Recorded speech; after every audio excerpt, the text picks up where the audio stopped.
అమ్మా! అమ్మా!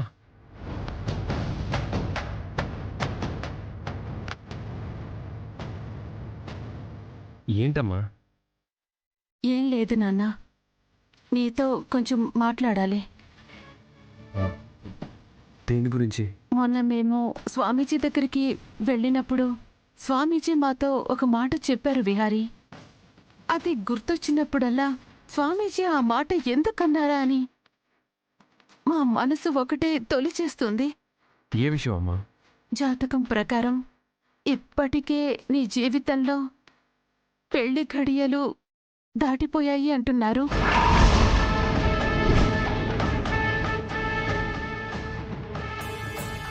అంటే నీకిప్పటికే పెళ్ళైపోయి ఉండాలి అని స్వామీజీ ఉద్దేశం.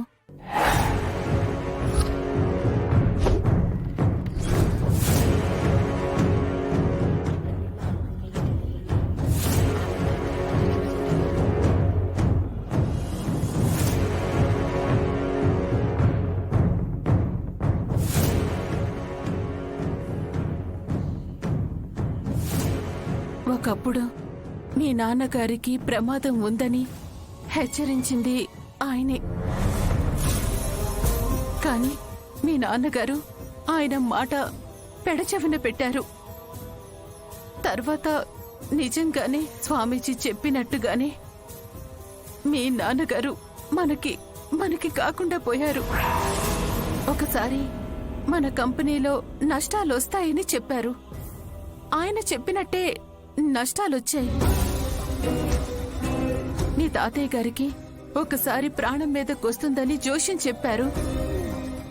అది కూడా జరిగింది. ఇన్ని నిజాలు చెప్పిన ఆయన నీ జాతకంలో పెళ్లి ఘడియలు దాటిపోయాయి అని చెప్పారు. ఆ మాటని నేనే విధంగా తీసుకోవాలో కూడా నాకు అర్థం కావడం లేదు.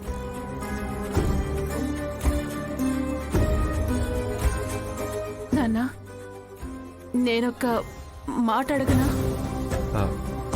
అడుగమ్మా. ప్రతి బిడ్డ తల్లి దగ్గర అన్ని విషయాలు చెప్పాలని లేదు. తల్లి ముందర నిజాయితీగా ఉండాలని లేదు. పిల్లలు పెరిగే కొద్దీ తల్లిదండ్రుల దగ్గర నిజాలు దాస్తూ ఉంటారు, అబద్ధాలు చెప్తూ ఉంటారు. వద్దు పండు. ఉపవాసం అని చెప్పి ఉదయం నుండి ఏమీ తినలేదు, తాగలేదమ్మా. ఇలాగైతే నీరసం వస్తుంది.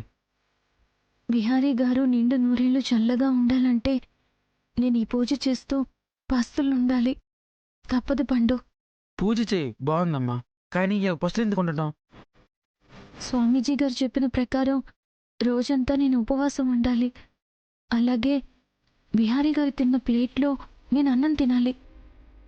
ఇలా 9 రోజుల పాటు నేను చెయ్యాలి. అప్పుడే విహారీ గారికి ఎదురయ్యే గండాల నుండి ఆయన బయటపడగలుగుతారు. లోకానికి పరిచయం చేయలేని భర్త కోసం నువ్వు ఇన్ని పూజలు చేస్తున్నావు, ఇంత పస్తులు ఉంటున్నావు. పోనీ ఆ పూజలకు ఫలితం కోరుకుంటున్నావు అంతే. అదీ లేదు. నా భర్త నన్ను చేరదీయకపోయినా పర్లేదు, ఆయన చల్లగా ఉంటే చాలు అంటున్నావు. భర్త లేకుండా జీవితం అంతా గడిపేస్తాను అంటున్నావు, కానీ ఆ భర్త జీవితంలోకి నువ్వు ప్రవేశించను అంటున్నావు. నిన్ను చూస్తూ ఉంటే చాలా జాలి అనిపిస్తుంది లక్ష్మమ్మ. భర్త కోసం ఇంత చేసే భార్యలు ఈ కాలంలో ఎంతమంది ఉన్నారమ్మా? నువ్వు అమ్మవారు పూజ చేసి ఎలాంటి ఫలితం కోరుకుంటున్నావో నాకు తెలియదు, కానీ నేను మాత్రం మనస్ఫూర్తిగా కోరుకుంటున్నానమ్మా. ఏదో ఒకరోజు విహారబాబు గారి మనసు మారాలి. నువ్వే తన భార్యవని ఈ ప్రపంచానికి చాటి చెప్పాలి. అంతేనమ్మా.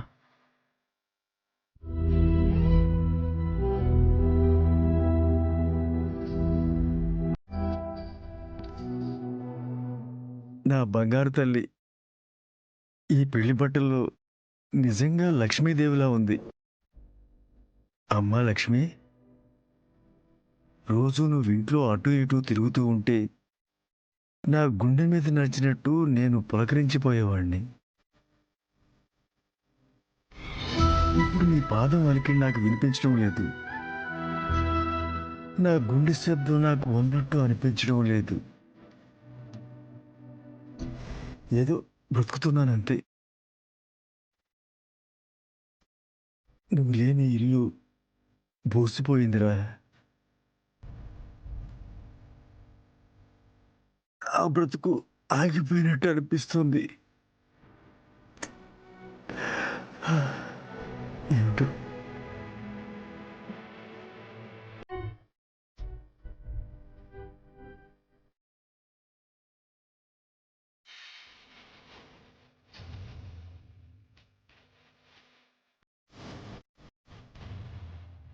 బ్రెయిన్లో ఒక క్లాట్ ఉంది.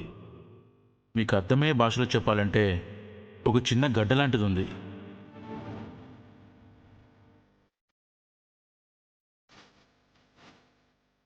అయ్యో పెద్దమ్మా,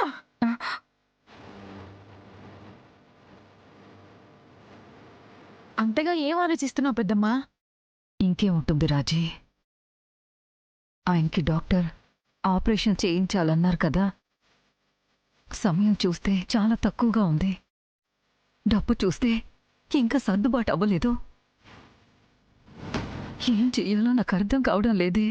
అవును పెద్దమ్మా, పెదనానికి ఎప్పుడు ఎలా ఉంటుందో, ఎప్పుడు ఏమవుతుందో అని నాకు కూడా భయంగా ఉంది.